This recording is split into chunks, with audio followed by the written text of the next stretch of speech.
Seja muito bem-vindo, muito bem-vinda ao episódio 2 do nosso podcast Expresso Imobiliário. Expresso com S, porque é expresso do cafezinho, é o expresso original. Aqui não tem cópia, amigo. É original, expresso italiano, quentinho para você. O nosso podcast nasceu para trocar. E é por isso que a gente traz aqui, recebe aqui os nossos amigos do imobiliário, Expresso Imobiliário, uma xícara de conhecimento. E hoje eu tenho aqui comigo Gilmar Custódio, que é um amigo que o mercado me deu, advogado, corretor. Já eu vou ler a mini bio dele para você saber quem é o Gilmar. Mas o que eu quero te dizer? Que a gente vai tratar de assuntos do mercado imobiliário, tangenciando o tempo todo locação. Porque aqui o objetivo é trocar com o mercado e é tocar o mercado. Vamos lá. Quem é Gilmar Custódio? Sócio fundador da Custódio e Schmidt Advocacia, especialista em direito civil com foco em direito imobiliário, sabe tudo de direito imobiliário, compra e venda com ele, hein? Sucessão, locação comigo. Sucessão, direito empresarial e tributário. Gente, Gilmar faz um trabalho incrível de holding. A gente já vai falar sobre isso. Vice-presidente jurídico da ADEME Espírito Santo, Associação das Empresas do Mercado Imobiliário, membro do Conselho Jurídico da Câmara Brasileira da Indústria da Construção, pós-graduado em Direito Civil, Imobiliário e Processo Civil, pós-graduado em Direito Registral e Notarial, bacharel pela Unesc, corretor de imóveis. Chega para cá, seja muito bem-vindo, Gilmar Custódio, a quem eu orgulhosamente chamo de amigo. Outro dia liguei para ele, retornando a ligação, e ele me pediu uma agenda, e eu não sabia, ele estava em reunião com o pessoal da ADEME.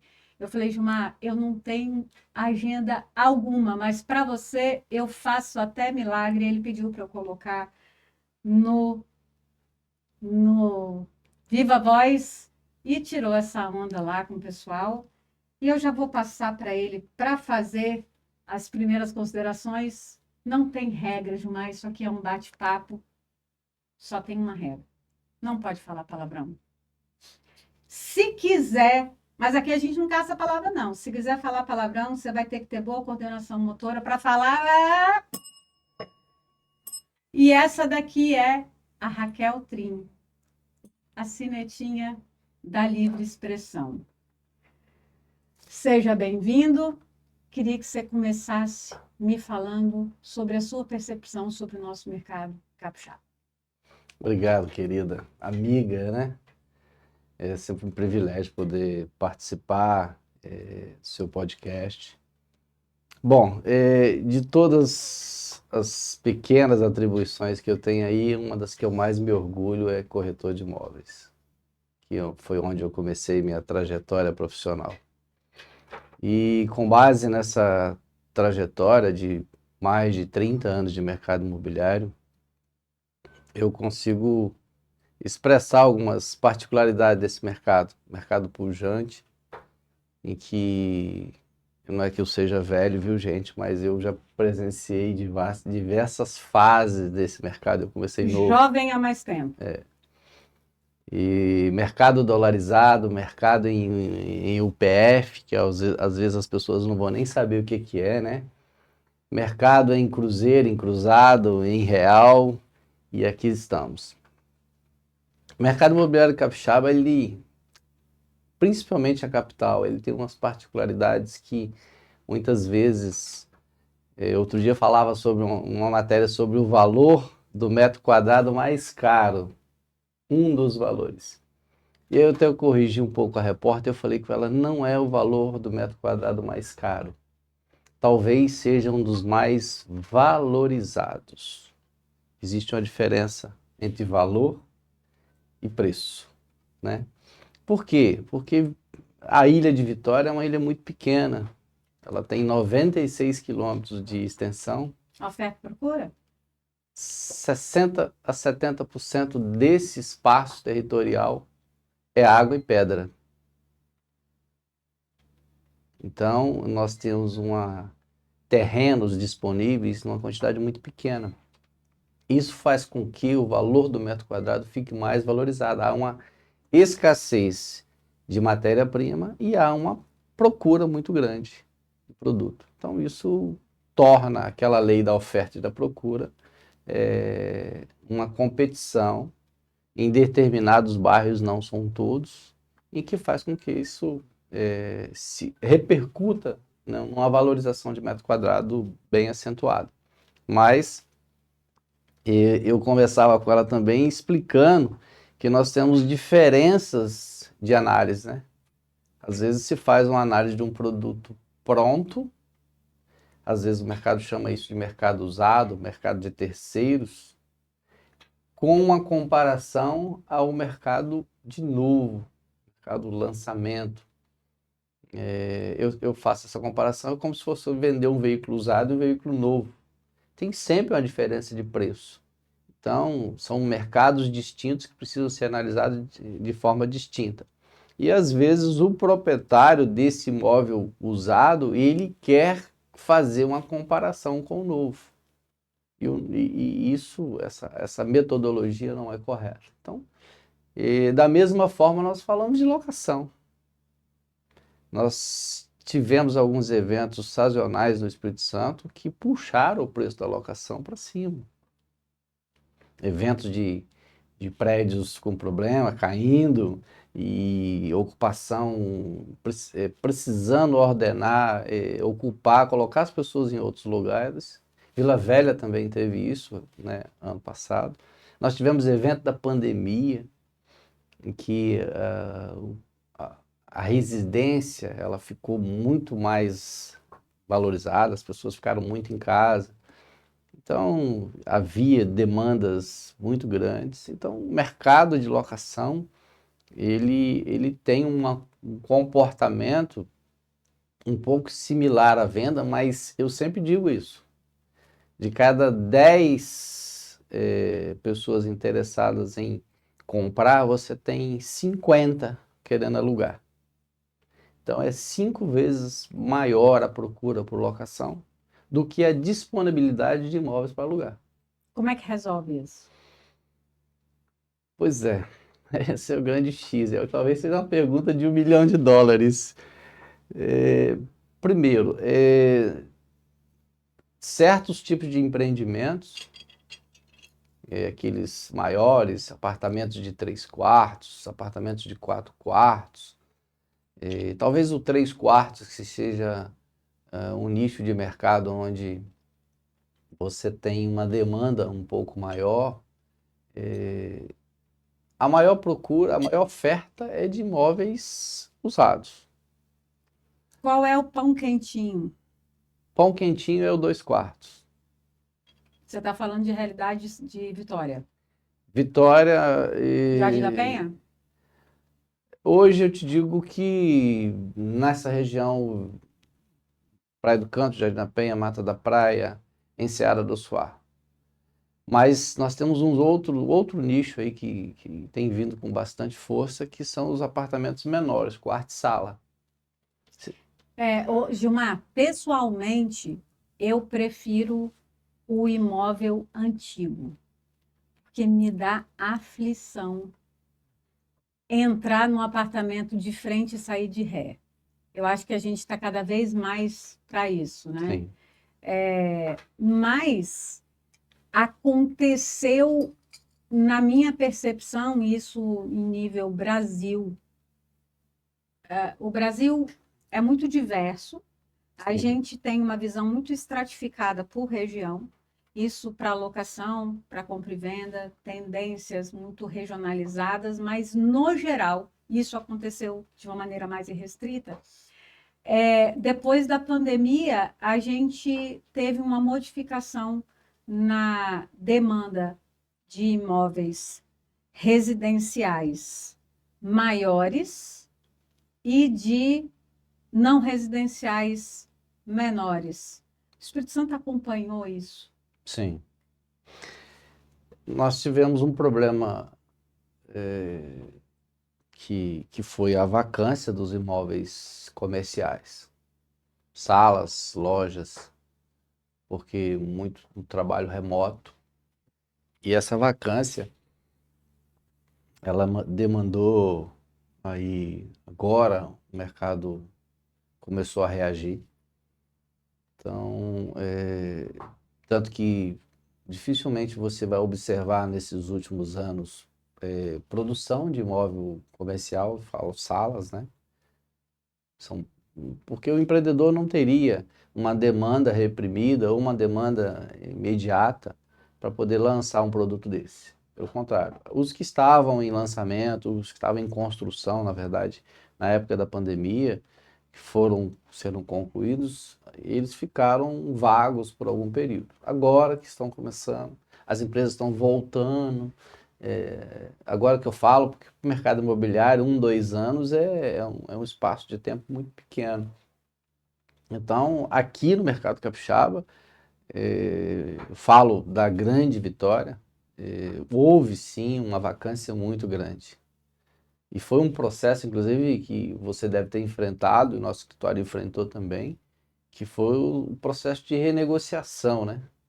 Renegociar valores de aluguel, renegociar contratos, renegociar negociar concessão de descontos, principalmente desses imóveis de rua.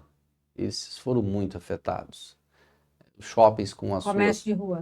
Os shoppings com as suas particularidades ainda, que também tenham sofrido, mas é um outro tipo de produto. Mas o comércio de rua sofreu muito. Quem era proprietário de pavimento de salas, e salas também tiveram muito problema de vacância.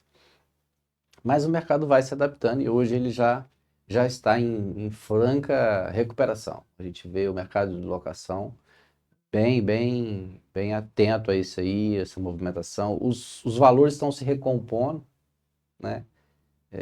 As lojas, essa reação foi mais rápida, mas nas salas a gente sentiu que demorou um pouquinho mais, mas agora já volta com um pouco mais de frequência. Eu tiro por mim, eu continuo tendo meu escritório em Vila Velha, mas eu fico de 7 dias da semana, você sabe que eu fico 5 em Santa Teresa, Sim, fico 2 em Vila Velha, e tem semana que eu viajo que nem em Vila Velha eu venho, e tudo roda bem, porque a facilidade do home office sim, nos permite isso. Então, a minha percepção é que a gente teve uma migração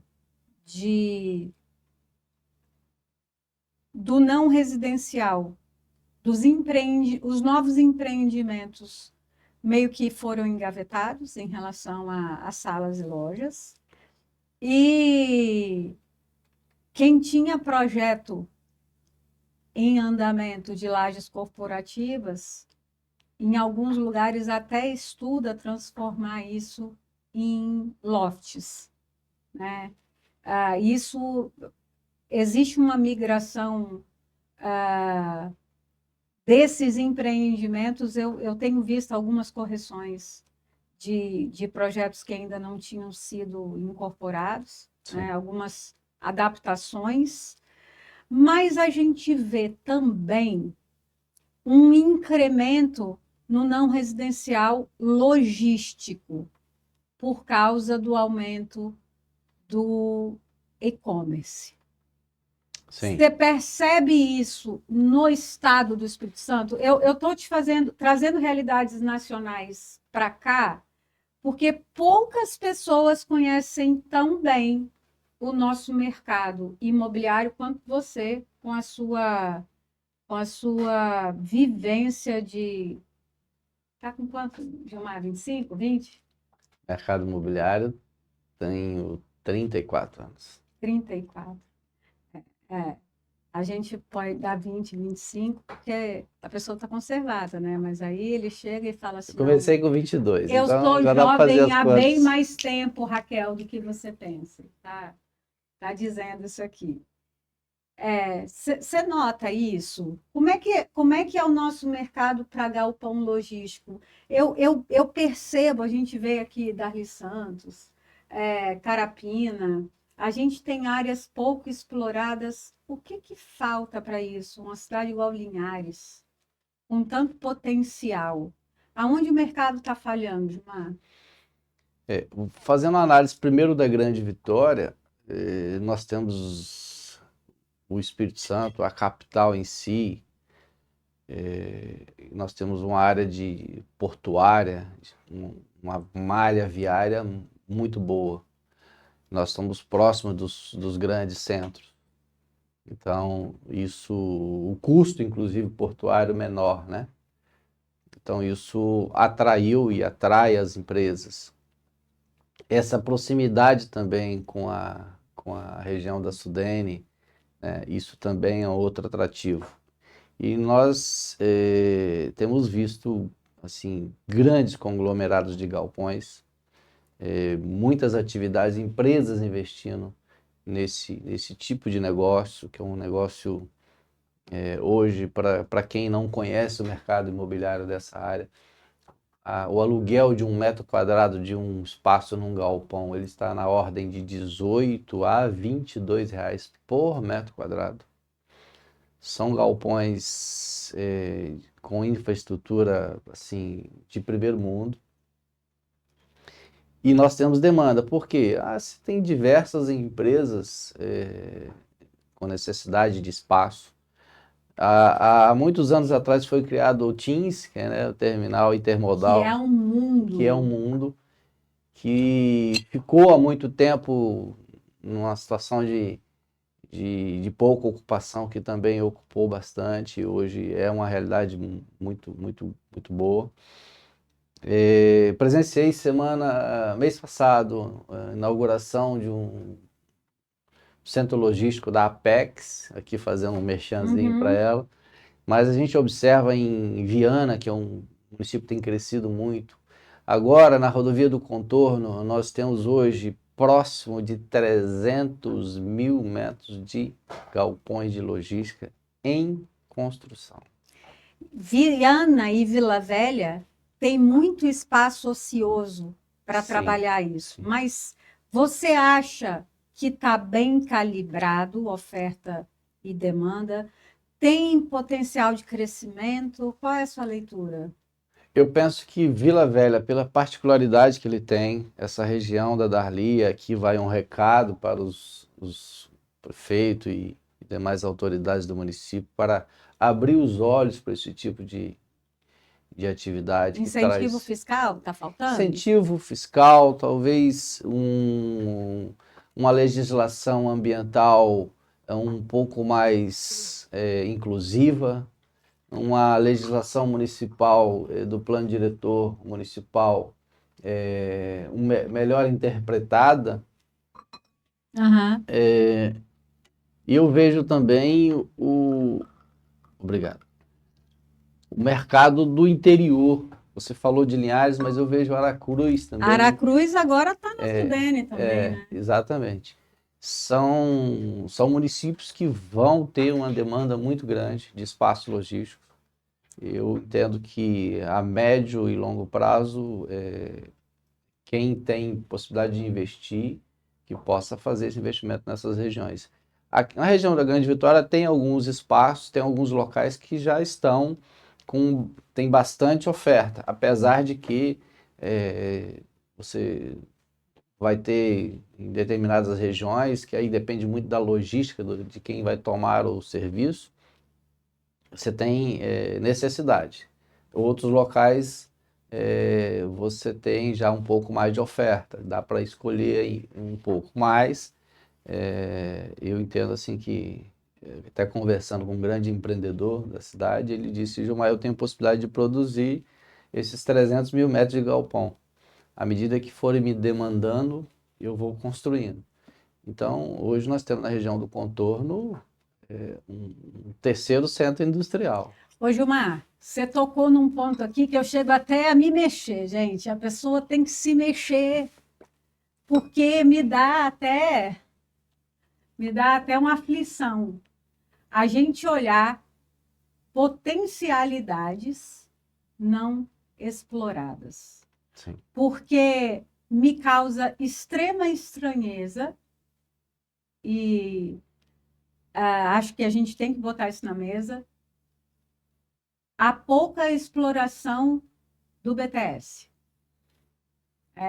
O Build Suit é uma figura que interessa e que é pouco usada. A gente vê uma cidade igual Guarapari com imóveis fechados o ano inteiro. Sim. O problema é cultural, na minha leitura. Queria saber qual é a sua avaliação e o que a gente faz para fazer esse mercado explodir. Porque a gente tem muita figura que não pegou. É cultural, é educativo. O que a gente faz para o mercado imobiliário acontecer muito mais, gerar muito mais divisas para o Estado, gerar muito mais emprego? Você que é o cara do mercado, como é que faz? Bom, o BTS, ele, a partir do seu surgimento, e aí nós vamos falar de uma figura jurídica, né, atípica, Sim. para os entendedores, apesar de regulado pela 8245, ele tem uma atipicidade, porque ele tem regras do Código Civil. Ele só está lá, né? Ele só está lá. Ele surgiu como uma grande válvula de escape por investidor, desejando empregar o dinheiro e ter uma rentabilidade melhor e ter segurança nessa rentabilidade. Mas o investidor ele passou a buscar também outros meios de fazer este investimento de forma segura e também tendo uma rentabilidade sem ter tanto trabalho. E aí começou a buscar o fundo imobiliário. O fundo imobiliário, por sua vez, começou a transformar esse recurso em conglomerados de galpões para fazer o BTS. Por exemplo, eu pego uma grande empresa que necessita lá de 30 mil metros de galpão e aquele fundo adquire o terreno, constrói e aluga. Em contrapartida, ele está usando o dinheiro do investidor, ele dá aquele retorno para o investidor. Então, o BTS hoje ele está concentrado, a maioria das vezes, em grandes fundos imobiliários. O fundo absorve o risco. Sim. E deixa o investidor só com a parte boa. Só com a parte boa. Só que ele ganha menos. Ele ganha um pouquinho menos, mas o risco dele é menor e o trabalho dele é zero. Ele só tem o trabalho de escolher bem o fundo e investir o dinheiro. Porque os demais atos normalmente esses grandes fundos conseguem fazer captação de grandes clientes, que têm grandes demandas de espaço. Então, a energia que esse fundo faz para poder colocar uma grande empresa dentro de um conglomerado de galpões, esse investidor sozinho levaria anos. Então, ele passou a investir assim. No Espírito Santo tem vários. Mas isso quando você pensa no BTS clássico, né? Sim. Aquele da alocação de 20 anos. Sim, né? Sim. Mas o build-to-suit, que é o imóvel que é construído para servir, né? Ele é o imóvel que é construído sob demanda. Ele não precisa ser exatamente construído. Sim. Ele pode ser simplesmente adaptado. Pode. Aqui no estado, eu já vi licitação de BTS para reforma substancial com prazo curto. Para atender uma determinada demanda. Para atender, né? Será que falta difundir a ideia? Será que falta essa ideia chegar na ponta e ser acessível? E aí, saindo um pouco do não residencial e pensando nessas novas figuras em matéria de incremento de receita, né? Sim. Incremento de rentabilidade. Sim. Quando a gente pensa na locação de locação relâmpago, a de curtíssimo prazo, Alta alta rotatividade, né? rotatividade e tal, Build, o short stay, até o long stay mesmo, né? Sim. Quando a gente pensa na própria Airbnb. a locação por assinatura, a gente pensa que isso poderia movimentar muito a, a economia de cidades como Guarapari, Sim. que são cidades fantasma ao longo do ano, com imóveis excelentes parados. O que está faltando, Gilmar? Um pouco da cultura, mudança de cultura. Como é que resolve? Como resolve? Alguém precisa desbravar. Eu tenho uma preocupação com essa novidade, é quando você fala em regulamentação. Porque nós vamos lidar aí com condôminos, correto? Nós vamos lidar com prédios construídos, concebidos dentro de uma normalidade, dentro da lei de incorporação, prédios residenciais. Então, se você busca uma atividade diferente, que vai dar uma rotatividade, aí nós já vimos o STJ falando sobre um assunto aí em paralelo que pode ser comparado, que é o Airbnb. Então, nós vamos precisar de quê? De mudar convenções de condomínio ou conceber. Aqui em Vitória, já existem alguns empreendimentos sendo concebidos com essa vocação. Que é o certo, né? Sim. É que ninguém pensou. Quando você pensa e ele nasce vocacionado como empreendimento multifamily, Sim. é o melhor dos mundos. Sim. Mas, quando a gente trata de realidades como a de Guarapari, eu acho que é um pouco diferente.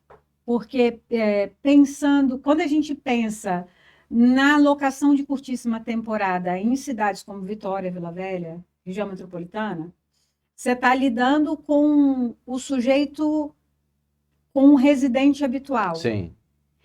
Em Guarapari, você vai ter prédios inteiros, que é o inverso, né? Então, e partindo do pressuposto que o condomínio que não proíbe permite, né?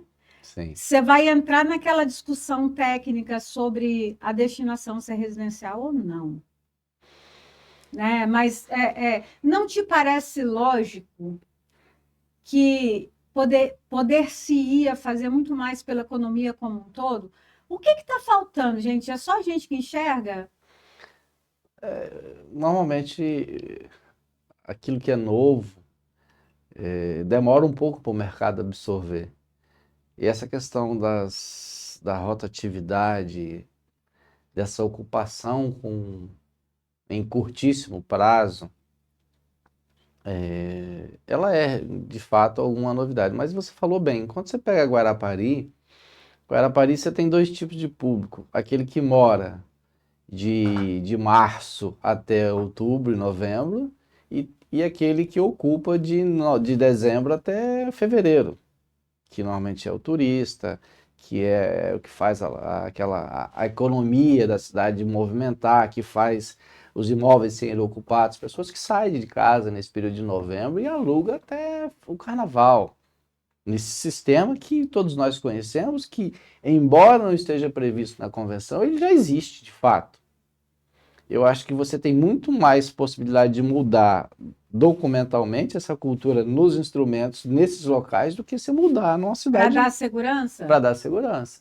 Para dar segurança para o proprietário? E aqueles que vão conceber, que vão construir nesses locais, vamos pegar um exemplo de Praia do Morro. Você vai construir um empreendimento lá na Praia do Morro, já construa sabendo que você precisa prever esse tipo de atividade, porque isso, uma coisa é você ter a previsão, outra coisa é isso acontecer. Nós cansamos de ver todo ano matérias de que apartamento de 2 quartos tem 40 pessoas dentro, 30 pessoas. E aí tem aquela confusão toda que o proprietário ele é notificado.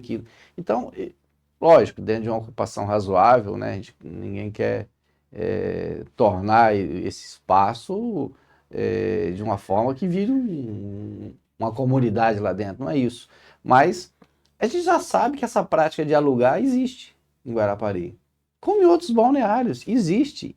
Então, se você vai construir um prédio lá, já faça uma previsão. Mas essa questão da rotatividade em Guarapari, por exemplo, eu vejo que ela precisa ser mais profissionalizada. Todo ano nós temos uma demanda de matéria sobre esse tipo de situação, de, de situações que são feitas de locação, que a pessoa chega e o imóvel já está alugado para... Nós precisamos de profissionalizar. Regulamentar.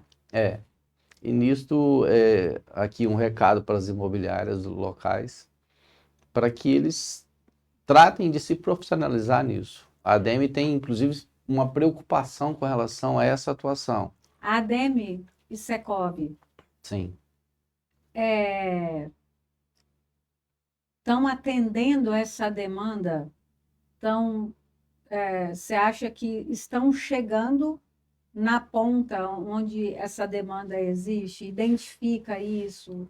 Percebe? Aparelha? Como é que é isso? O Secov, nós conseguimos criá-lo há pouco tempo. Na realidade, ele foi criado há bastante tempo, mas a carta sindical que foi emitida tem 2 anos. O Secov, para quem não sabe, é o sindicato, né, das empresas do mercado imobiliário, enquanto que a ADEME é uma associação. São 2 institutos diferentes, mas que eles convergem para poder ter uma atuação em prol da atividade imobiliária. Nós trabalhamos na conscientização, nós trabalhamos nas melhores práticas, são oferecidos tanto que nós vamos levar lá para fazer um workshop lá só sobre locação. Nós trabalhamos com as imobiliárias, trabalhamos com as incorporadoras, loteadoras, administradores de condomínio. Acabou de ter uma reunião lá hoje a respeito sobre as mudanças do Código Civil que vão afetar. Então, nós estamos atentos às mudanças do mercado, aquilo que o mercado vai absorvendo. E o nosso papel é o quê? Um papel orientativo, papel de conscientizar, de valorizar as boas práticas. E nisso, todas as vezes que é demandado, a ADEME se posiciona de uma forma que ela possa fazer com que aquele mercado atue de forma legal, correta. E isso tem sido, a ADEME completa esse ano 45 anos de uma associação sem fins lucrativos e que contribui muito para o mercado imobiliário capixaba. Então, algumas situações, lógico que nós não conseguimos mudar a prática do local, mas nós podemos melhorar essa prática. Então, isso é o quê? Conscientizando os profissionais, as empresas. E isso a gente faz com bastante zelo. É uma associação que eu reforço aqui, quem não conhece pode nos visitar lá, está sempre trabalhando em prol de melhorar as práticas do mercado imobiliário. Isso é muito interessante, porque quando ninguém falava em associativismo, né, a ADEME, desde que eu me entendo por gente, Pois é. Existe a ADEME no Estado. Né? Eu nem era do mercado, a ADEME já existia, já era forte. Hoje, a gente vê uma tendência nos mercados de criação de grandes blocos, né? A gente vê grandes players Sim. formando blocos expressivos que eu acho que, às vezes, são nocivos para o mercado. Quando a gente pensa nessa formação de grandes blocos por empresas, porque você concentra um certo tipo de monopólio ali, mas quando a gente pensa no associativismo, a gente vê se multiplicar no Brasil figuras de associações de imobiliárias construtoras. Em Maringá tem uma associação interessantíssima, que é a Central Imob, Eu dei um treinamento em abril lá, que foi uma coisa incrível. 60 pessoas, 14 horas, 7 horas um dia, 7 horas no outro. Manutenção, um treinamento extremamente técnico, mas o pessoal ficou até o final, absorveu, aprendeu. Sim. E como isso é importante, porque essas imobiliárias separadas não Não tem a teriam força. condição de levar esse treinamento, mas juntas elas Sim. conseguem levar capacitação para todo mundo, né? São movimentos muito interessantes. Mas, falando em balneário, né, e voltando essa questão do temporário aí, só para a gente deixar isso para lá e ligar no outro assunto, Sim. Balneário Camboriú tem um comportamento muito interessante de locação. De março a novembro, você tem uma locação de longo prazo. É uma Guarapari da vida. Não, ela é melhor do que É, Guarapari, porque enquanto Guarapari está fechado, Balneário está rodando uma locação sim. regular. Sim. E incrivelmente, eu não sei qual é o milagre, para mim é igual lei da gravidade isso aí. O povo sai dos imóveis em novembro Olha. e aí eles alugam para a temporada. Olha o que que é a cultura. E se aluga para a temporada de dezembro a fevereiro. Eu falei, uma hora esse negócio está errado. Uma hora o planeta cai, a gravidade vai falhar. É. Mas o mercado se autorregula para isso. E a gente acaba enfrentando aquela coisa da prática local, Sim. da locação de prazo inferior a 30 meses. Aí eu fico assim, e se o sujeito não sair? É um risco que o mercado assume, encampa e faz. Falando em, está aparecendo aqui, a DIN Aluguéis é de Balneário Camboriú, é uma imobiliária que eu estou fazendo um trabalho muito interessante de consultoria lá, e é a imobiliária modelo. Eles fazem essa locação de 4 meses com base num contrato de 4 meses, sem ser Não, não, temporário? não. Eles fazem várias temporadas, Ah, tá. mas a ADIM não faz. O mercado faz. Sim, A ADIM é uma imobiliária modelo. sim. Então, ela não faz aquilo que é arriscado. Ela atua dentro da legislação. Ela atua dentro da legislação. Olha aí, o Leandro está deixando aí. Eu toquei no ponto da imobiliária modelo, o Tiago e a equipe estão voando lá e por isso eles são imobiliária modelo, estão patrocinando aí o nosso podcast. E a gente tem em Vila Velha também Aliança Web Imóveis, que é a imobiliária do meu coração. Eu trabalho com eles há muitos anos. Aliança é imobiliária que me deu carta branca para implantar tudo que é blindagem. Eu falo muito de blindagem, Gilmar. Eu É. falo assim, o que desceu o quadrado aí que você quer que não aconteça Evite, né? mais, que o que você vai blindar para isso passar a descer redondo? E a Aliança confiou no meu trabalho desde sempre. E pra você tem ideia, o Manual do Locador e do Locatário eu implantei lá, e ele nasceu como uma cartilha. E eu Sim, cheguei e falei, nós vamos fazer isso aqui, porque eu não aguento mais. O locatário que nunca sabe nada, que nunca aceita nada, vamos alinhar a expectativa? sim. E aí a gente começou a fazer isso. Então, a Aliança Imobiliária Modelo, e é modelo antes, a ADIM agora é imobiliária modelo também, são as duas imobiliárias modelos que eu tenho no país. E eu queria que você falasse um pouco sobre isso. Você é o sujeito da compra e venda, mas você é muito da locação. Eu tenho profunda admiração pelo seu zelo técnico.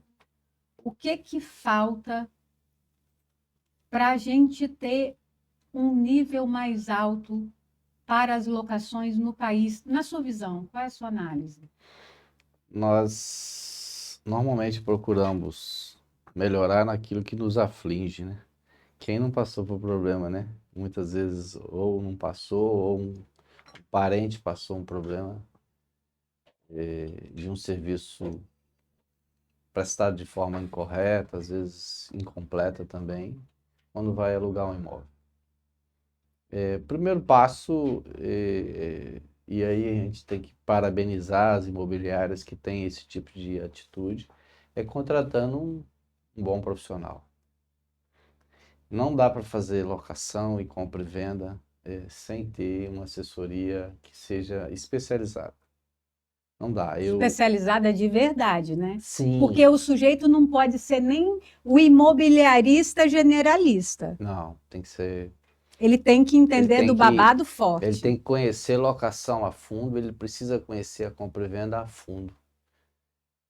A fundo que a gente fala é assim, viver aquilo e igual você fala, já está um pouco calejado até para ter enfrentado os problemas que você pega e outros colegas pegam. Então, primeiro passo, uma boa assessoria jurídica. Porque o segredo desse negócio é prevenção. Porque o trabalho da imobiliária é uma prestação de serviço. Ela faz um contrato com aquele proprietário para fazer uma gestão daquele imóvel, no caso da locação. E aí, aquilo é uma relação de consumo. E muitas vezes o dono da imobiliária não presta atenção nisso. E ele é responsável por todos os atos que ele for praticar no âmbito daquele objeto que foi definido no contrato. Segundo requisito, faça um bom contrato de prestação de serviço. Ele nasce antes, né? Ele nasce antes do seu nasce negócio. antes. E ali você coloca bem delineado quais são as suas obrigações. Não queira encher de obrigação para agradar o proprietário e captar o imóvel. Seja honesto e deixe bem claro qual é a sua responsabilidade.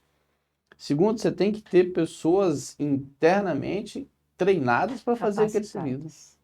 Porque 99% dos problemas surge com a má prestação do serviço. Falta de preparo. O sujeito sem preparo, né? Eu falo que locação sem preparo é fogo. Você sai chamuscado. Já sai, vai se queimar. Se você tem um bom contrato de prestação de serviço, se você tem uma procuração que te dá os poderes para que você pratique aqueles atos, às vezes até assinar. Tem imobiliária que não gosta de assinar o contrato e ela não pega a procuração, ela prefere que o proprietário assine. Eu acho que é uma prática que é válida também, porque aí o proprietário fica ciente que está assinando o contrato que foi assinado, mas pesa sobre a imobiliária uma responsabilidade muito grande quando ela tem uma procuração, porque ela age em nome de outrem. Aí você parte para uma locação. Se você tem as pessoas internamente capacitadas, hoje nós temos diversas formas de empresas especializadas em fazer um laudo de vistoria. O segundo maior problema da locação é a vistoria. Na verdade, é manutenção, né?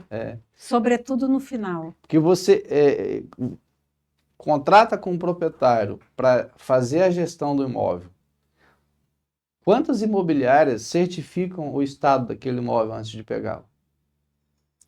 Olha, Gilmar, eu penso que aquela regra que o locador só é obrigado a dar o laudo se o locatário pedir, esse é inciso 5 do artigo 22, eu penso que isso é para locação direta. A locação que tem a administração profissionalizada, que é intermediada sem uma vistoria, é defeito na prestação de serviço. Sim. Não dá nem para discutir. Saber o que isso é o mínimo. Isso é o mínimo, porque você está trabalhando com a obrigação do locador de entregar o imóvel em condições, e você está trabalhando com a obrigação do locatário de restituir nas condições iniciais recebidas. E você só vai fazer isso com um mínimo de segurança jurídica com a prova do estado inicial e a prova do estado final. Exato. Então, para mim, uma coisa administrada sem vistoria é defeito. Aí você vai me dizer assim, João, mas isso se torna inviável. Não, não é inviável. Isso é cautela. Claro, Isso é prestação isso de é o serviço mínimo. com zelo.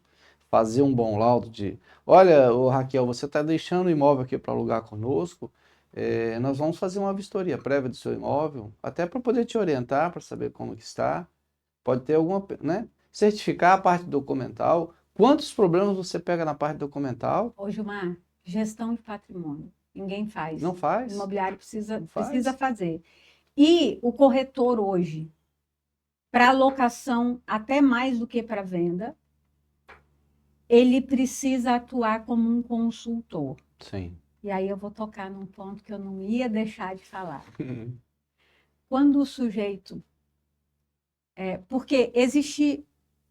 Numa outra oportunidade, eu quero explorar mais isso, né? Claro. Já vou deixar o convite É, à feito para você disposição. voltar. Mas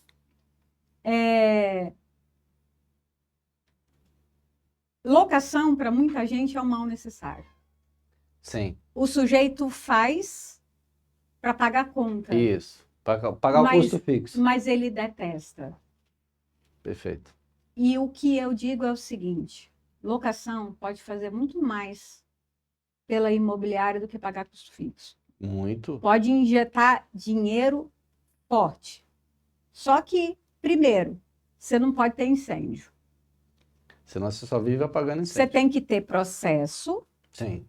você tem que ter processo que funciona, você tem que ter equipe treinada, tá com tudo em dia, cai para dentro, faz crescer a carteira e estabelece relacionamento.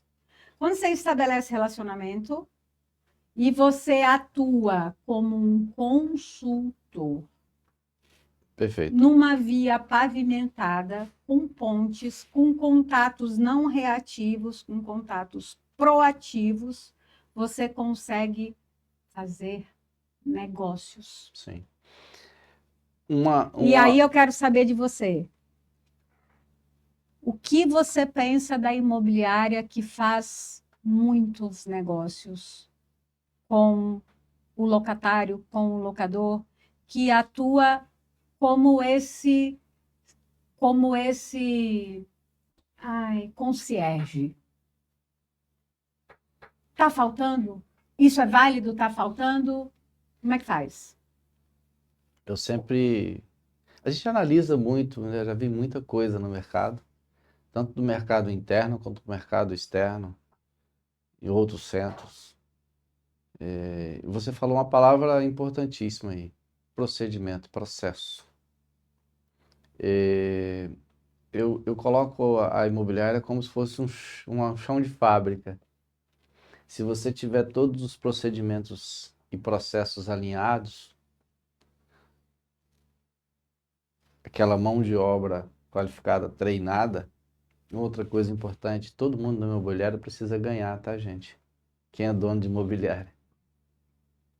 Porque você falou o corretor, o atendente. Eu tenho um pensamento que se todo mundo está no bolo, todo mundo tem que ganhar. O negócio ele fica muito bom para o dono se todo mundo estiver satisfeito, ok? Então, se você tem procedimentos como se fosse uma linha de produção, o trabalho que dá para administrar um imóvel é o mesmo trabalho que dá para você administrar 100, 200, 300. Quando você tem processo. Quando você tem processo. Porque aí você tem capacidade de escala. Exatamente. Mas isso que eu faço consultoria, sabia? E aí, o que acontece, Raquel? Você, numa locação, você consegue, às vezes, tirar 3, 4 tipos de serviço naquele negócio. Você pode tirar uma compra e venda, porque se o locador vier a vender o imóvel, não que esse negócio seja casado, mas primeira preferência do locatário, esse papel quem exerce do oferecimento é a imobiliária. Se o imóvel ele não fica com a imobiliária em exclusividade, ela tem ainda a gestão, porque ela tem mais possibilidade de vender o imóvel do que uma outra, porque ela tem o acesso mais... E as carteiras se alimentam. As carteiras se alimentam. Uma alimenta a outra. Você tem serviços de, muitas vezes, manutenção, que se você quiser ter um terceirizado para fazer. Você tem serviço de seguro, você tem serviço de você tem diversos. Tem até internet, Gilmar. Tudo. Tem tudo que você pensar. Então, esse processo, ele estando bem delineado, você tendo bons profissionais, você atuando de uma forma que fosse uma linha de produção, a locação, ela não, como você bem disse, ela não é para poder pagar apenas o custo fixo. Agora, não dá para começar como as pessoas começam. Mas sem relacionamento não rola. Não. Porque você sabe o que mata?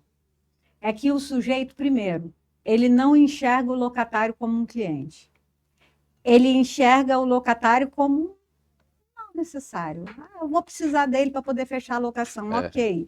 Aí ele aperta a mão ali do cara e entrega a chave para ele, e depois ele só vai lidar com ele ou para cobrar o aluguel que está atrasado, ou para lidar com aquela manutenção que o locador não quer fazer. E no final, ele apresenta um laudo de vistoria na saída e manda ele pagar uma conta do ex. Porque o imóvel que ele está deixando já é o ex. Ele já está se relacionando com outro imóvel, ele está num novo relacionamento. Sim. Aí você chega para o cara e fala assim, tá aqui, 5.385,50 é a conta da vistoria final, o orçamento da vistoria final. Não vai dar certo isso. Não. Você não se relacionou, você não preveniu o problema de manutenção, mas eu quero te receber aqui para um novo podcast para a gente conversar sobre isso. Já vamos estudar um horário na sua agenda. Agora eu quero saber de você o seguinte, você é uma pessoa cristã. Sim. Na Bíblia, diz que aonde estiver o tesouro, ali estará o seu coração. Qual é o seu tesouro? Onde está seu coração, Gilmar? Meu coração está na palavra de Deus. Ela é a minha inspiração todos os dias. Eu não saio de casa sem falar com Deus e ter meu momento de oração e meditação na palavra. Depois de Deus, minha família, né? Mas desde que eu me encontrei com Jesus, tem alguns anos, e assim, eu sempre, o meu maior motivo sempre de sair de casa é falar com Ele, é na palavra, é Ele que me guia. E uma das coisas que eu mais peço a Ele, né, é sabedoria. Sabedoria para lidar com os problemas, com as soluções que a gente precisa encontrar. Mas a minha inspiração, eu confesso para você que eu já fui em diversos programas, nunca ninguém me fez essa pergunta, é a primeira vez. Eu fico grato porque a primeira honra é dele, né? A ele toda a honra e toda a glória. Então, assim, eu digo para vocês que vão assistir, estão assistindo, sem Deus nós não somos nada. Mas Ele, sem a gente, Ele continua sendo Deus, né? Então, minha fonte é a palavra de Deus. É a Bíblia Sagrada, que não muda. A palavra dele não muda. Ela é assim, a palavra de Deus diz que ela é mais cortante que uma espada de dois gumes, que penetra até o fundo da alma. E ele tem todo entendimento. Então, assim, eu respeito todas as crenças, mas para mim, o que fugir da palavra de Deus, como ela mesma diz, é anátema, né? É maldito. Então, minha expressão maior é Deus. Seu tesouro Está em Deus. Tá em Deus. E a centelha divina, você acha que te traz excelência? Qual é o toque aí, o ponto de interseção entre Deus, excelência, tudo que a gente conversou aqui? Qual é seu recado final? E eu já quero deixar aqui uma lembrança do nosso podcast, que é a nossa sinetinha, para aquela hora que você estiver indignado, se lembrar aqui da Raquel. Vou colocar lá na minha área gourmet, na hora que eu quiser alguma coisa. Tum! Olha, Raquel. Cuidado, que você vai tocar aí, vai ser igual o sinal do Batman, né? Não, Leandro? Ele quer alguma coisa, toca aí, daqui a pouquinho Pronto. aparece eu lá. A gente conversava nos bastidores e eu te disse uma frase que eu gosto muito na minha vida. As palavras, elas podem matar, mas ao mesmo tempo elas podem ser, dependendo de algumas pessoas, um impulso. Então, todos os dias tem pessoas que lançam palavras, às vezes sem querer, querendo te matar. Ou, às vezes, querendo, né? Palavras que elas te machucam. E a gente tem que tomar muito cuidado com a palavra, porque ela, depois de lançada, ela não volta, né? A palavra, flecha, né? Mas, ao mesmo tempo, tem certas palavras que elas te impulsionam, né? Elas te puxam, elas te desafiam. E eu sou um cara abençoado por Deus porque eu sou movido a desafio. Eu sou movido a desafio. Então, o pouco que temos, o pouco que conquistamos, foi com muito esforço e muito desafio.